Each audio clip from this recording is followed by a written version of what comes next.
My name is Shane Lentoor, and yeah, I am the eldest son of Joylene Lentoor, and my father's name is Shane Lentoor as well. So I'm the eldest son of Joylene and Shane Lentoor. I was born in Eastern Cape. I moved to Cape Town when I was about 13 years old. Basically, just complete my schooling, and yeah, that's who I am. I'm Shane. I'm a son. I'm a father. I'm a brother, friend, and hopefully have no enemies. Yeah, so that's basically who I am.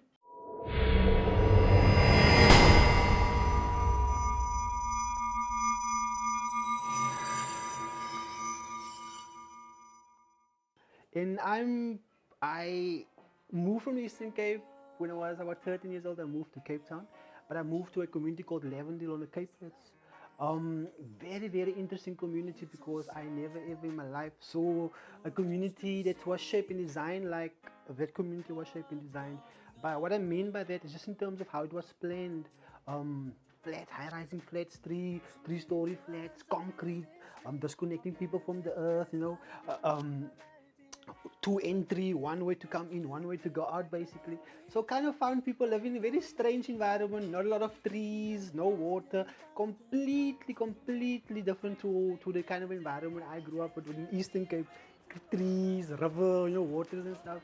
So moving here was quite a culture shock for me, but at the same time, really made me think of why I was within this context, because coming from the Eastern Cape and moving to Cape Town at that particular time, I was bare feet, carpet lighty, shorts, t-shirt, the car, Cape Town was, people were quite smooth, quite slick, shoes, at the time I think it was All Stars, check yourselves, grassies, haren gesneden, mushroom, not faded mushroom back then. I know I was very old at the time when I moved to Cape Town. So Cape Town was a very strange place. I saw people with tattoos, without teeth in the front of their mouth.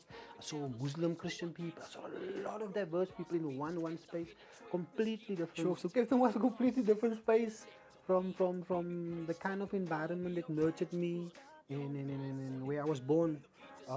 So moving to Cape Town and living here, like I said, yeah, it was extreme. It was like a culture shock.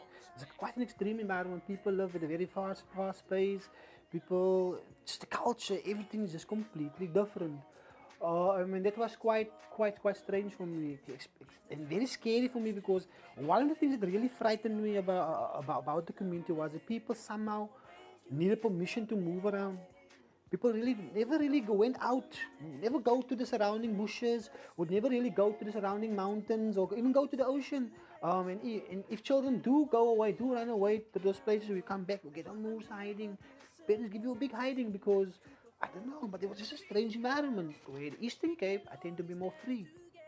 I could roam, I could go wherever I want to, I could play I could swim in the ocean, swim in the river, I can catch fish, I can do whatever I wanted. So, two completely different worlds. So yes, I found myself in Cape Town. We had no choice but to live here.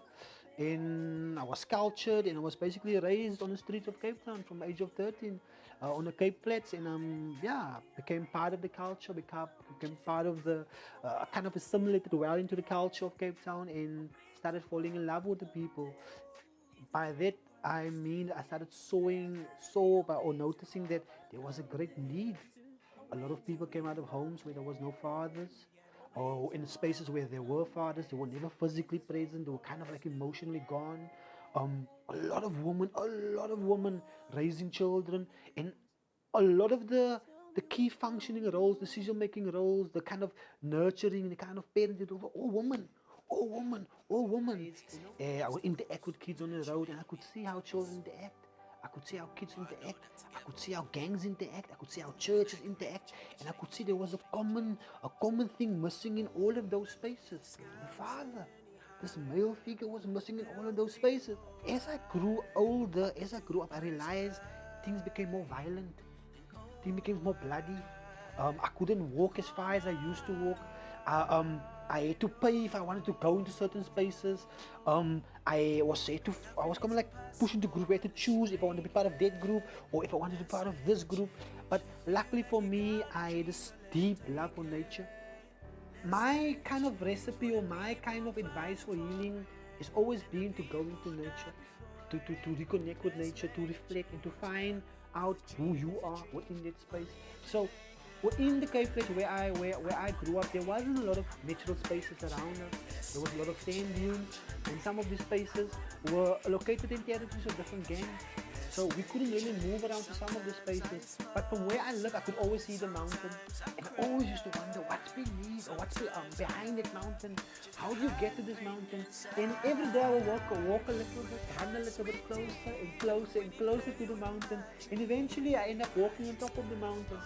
We would use these natural spaces to inspire us. We use the natural spaces to heal us. We would use some of the herbs we find in the spaces to sell back into the communities, you know, to advertise to people or to show people that you can find healing in these spaces. Now, I'm not saying that people will find all of the answers in a natural space, but what I am saying is that sometimes it's not necessarily just being in a space where there's trees or quietness, but it's being in a state of mind where you actually feel comfortable enough to reflect of your daily life experiences. And sometimes if we live in such an environment, it's congested the way ours is, you don't always have the privacy, or you don't always have the space where you can actually reflect on things that's breaking you down. And for me, moving away from the thing that hurts me allows me to get the perspective, allows me to reflect. We blame ourselves for a lot of things that's currently happening in our daily reality in the present time. But this present time is a combination of many other times. It's a journey that our people had to move through to separation, through lots of slavery, to lots of negativity, to this point where I am sitting in front of a camera asking a very simple question: what is the solutions to the ills in the ghetto? I don't know, maybe what's the solution to the ills in the ghetto.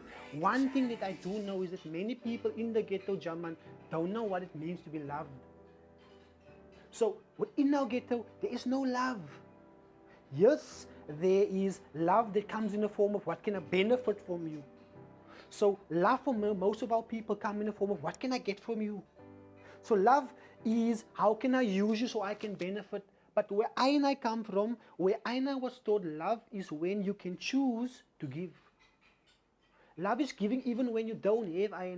So what do I mean by that? So if you find yourself in a difficult situation, life is tough for you, you have an opportunity, Jaman, to rewrite history by now reflecting on your own journey and giving unto your children the kind of life that you never had, not in material form, Jaman, but in the terms of culture, in the terms of daily rituals. But what I mean by daily rituals is by good morning, baby. How are you doing, my sweetheart? Come give daddy a love.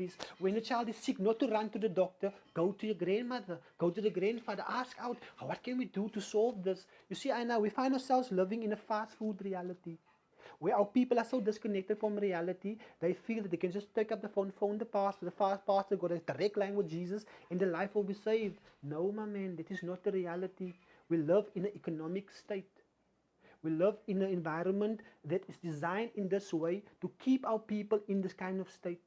Environment that wants our people to dream, wants our people to have hope, but we don't want them to move or act on it.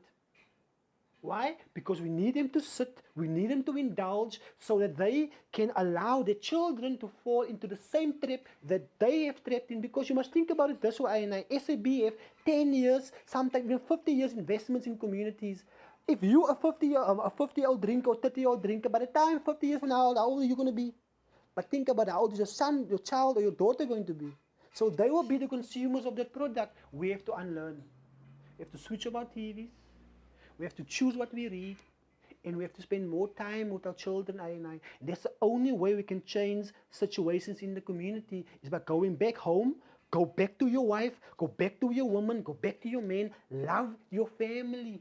Love your children, Jaman. That is how we save the world.